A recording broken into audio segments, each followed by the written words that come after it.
Tara, samahan niyo naman kami dito at tayo ay mag-snow at mag-visit dito sa India.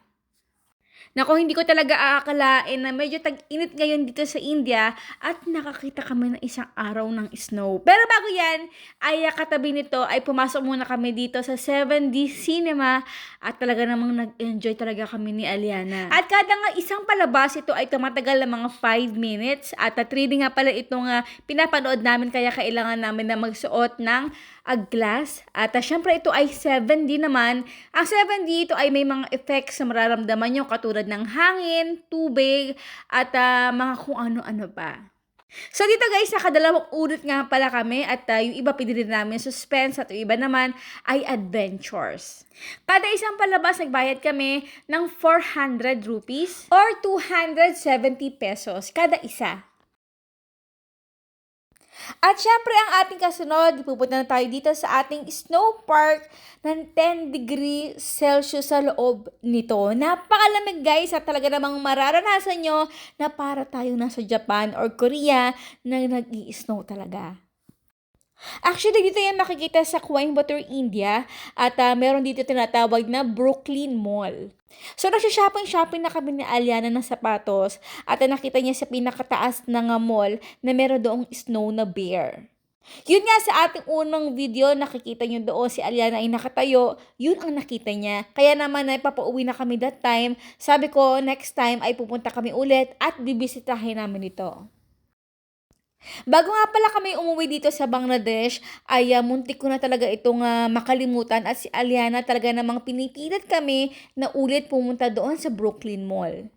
So, syempre, bilang isang adult, ay wala na talaga akong excitement pa na pumunta sa mga mall or sa mga ganitong klaseng palaruan. Kasi feeling ko ay display lang yung pinaka-snow doon na bear. Ayun nga at napuntahan namin at talaga naman laking gulat ko na meron pa talagang snow dito sa loob ng mall. At ayan, ako talaga ang nag-enjoy dito sa loob at talaga namang pagpasok pa lang guys, napakalamig na at lahat ng mga gamit namin ay syempre dineposit namin doon sa pinaka-entrance at pinagsuot kami ng pang-protection sa lamig, boots, jacket, gloves at meron pa ayan yung hoodie nila. So kung nakapasok na kayo sa Star City na meron din 'di ba na snow doon, gano'n na gano'n kalamig. At pero kung i-compare ito sa totoong snow kung inyong tatanungin, kasi na-experience ko na naman 'yan or namin sa Japan noong 2019, nakita ko talaga ang snow at pagbaba ko pa lang mga nasa 5 to 10 degrees Celsius, yung mako-compare ko dito, ang sabi nila ay 10 degrees Celsius ito, ay malamig din naman dito sa loob. Pero sa totoong snow guys, kung talagang mararamdaman nyo, tagusan ang lamig sa pinakabuto talaga ninyo. Ito kasi syempre kakaiba, though 10 degrees Celsius siya, pero malamig din naman, pero kakaiba ngayon lamig kung totoong snow talaga ang iyong mahahawakan.